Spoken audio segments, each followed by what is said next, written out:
Pues la primera explicación de los burdeles militares es el alejamiento del soldado. A más de 10.000 kilómetros de distancia en Indochina hay que compensar la ausencia, la soledad. Pero ¿y en Argelia?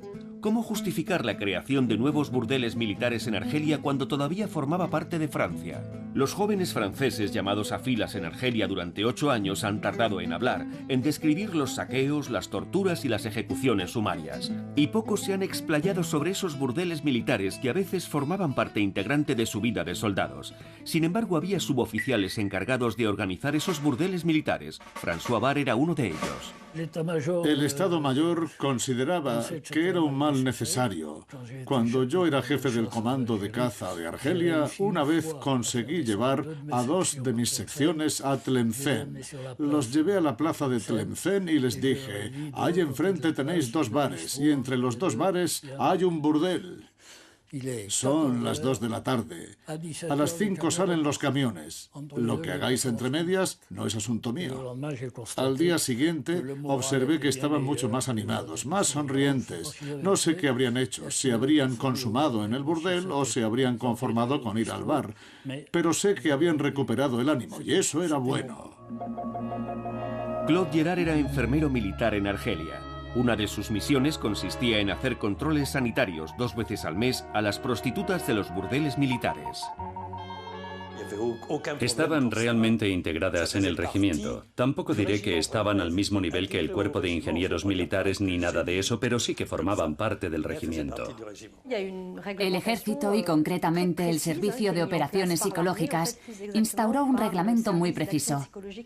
Los burdeles militares de campaña formaban parte de esa categoría. El objetivo era remontar el ánimo de los soldados. En Argelia, las autoridades militares hicieron cálculos. Había que reclutar a una prostituta por cada 100 hombres, más o menos. Como estos prostíbulos estaban bajo el control directo del ejército, no se dejaba nada al azar. Todos y cada uno de los detalles de su organización y su funcionamiento, hasta los más sórdidos, habían sido minuciosamente previstos. Los burdeles militares de campaña, como el de Béchar, eran inmensos. Evidentemente se reservaba una parte del espacio de los cuarteles para los burdeles. Se sabe que las chicas estaban allí, dormían allí, vivían allí y hasta cocinaban allí, o sea que debía de ser duro. Había unas habitaciones donde recibían a los soldados, los oficiales y los suboficiales.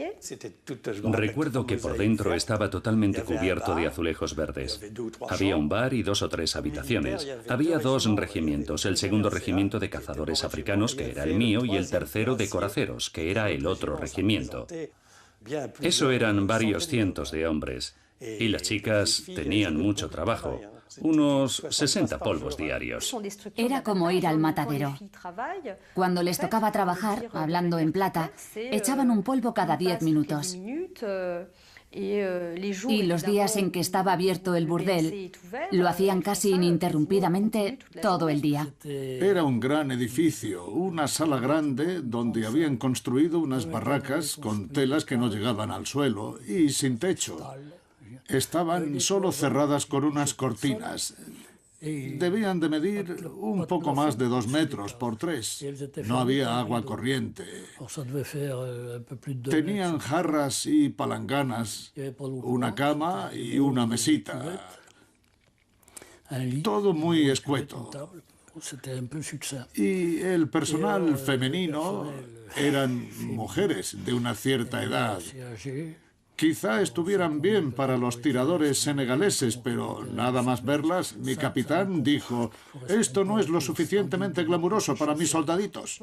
Hay un reglamento muy preciso en relación con las tarifas, por supuesto.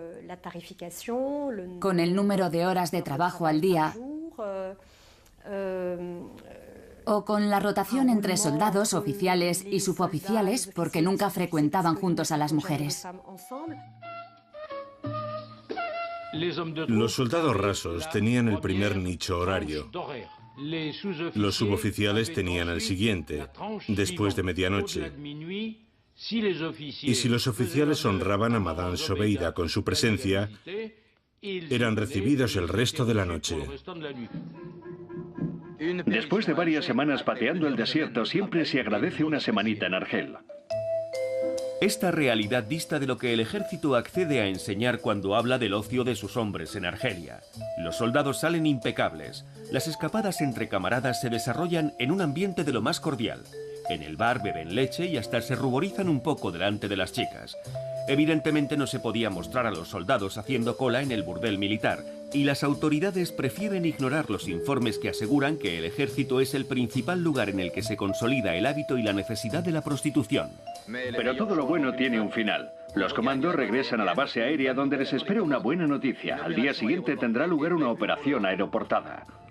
La otra justificación oficial de los burdeles militares, aparte del aislamiento del soldado, es el argumento sanitario. Hay que preservar la salud y la vitalidad de los soldados a toda costa. El Estado Mayor no se conforma con fomentar el deporte entre los chicos. Se les advierte de los riesgos de las relaciones sexuales no controladas. Esperamos que lo hayas comprendido y que tomes las precauciones necesarias. El enfermero controlaba el estado de los clientes, antes y después, para ver si tenían derrames, si podían haber contraído algo y para evitar que ellos contagiaran a las chicas. Las mujeres son conscientes de que para trabajar necesitan un certificado médico que demuestre que están sanas, según la terminología de aquella época. Yo era el responsable de las chicas del burdel militar de campaña. Periódicamente les hacíamos un examen completo, cada 2 meses más o menos. Cuando llegaban los resultados de las pruebas, se apartaba inmediatamente a las chicas que presentaban algún tipo de enfermedad. Las prostitutas detestan a los médicos, ya que alegan que en muchos casos son proxenetas encubiertos y que viven tan ricamente a costa del dinero que sacan de estos exámenes médicos.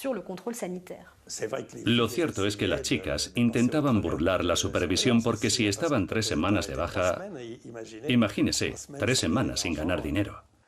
El sexólogo Gerard Swan era médico militar en Argelia. La supervisión de los burdeles militares formaba parte de su día a día.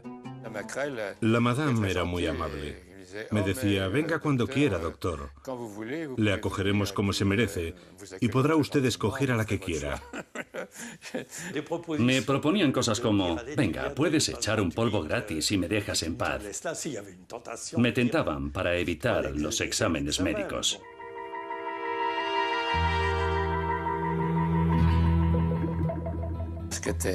Lo gracioso era ver llegar a esas señoras a los exámenes, con la vagina y el cuello del útero, no diría como los chorros del oro, pero tan desgastados que era muy difícil encontrar material para hacerles un frotis. Por lo general usaban preservativos. Creo que además debían de usar algún tipo de material abortivo, por lo que si una de ellas se quedaba embarazada, siempre había una compañera que podía ocuparse de ella y ayudarla a interrumpir el embarazo lo antes posible. Sabemos que había una mortalidad muy alta, que de hecho podía deberse a diversos factores. Podía deberse a las enfermedades, al desgaste y también a los maltratos. Precisamente el 4 de enero de 1961, una prostituta sufre un grave accidente en el burdel militar de Turén. Por falta de personal profesional, habían conseguido reclutar a jóvenes autóctonas, a muchachas árabes,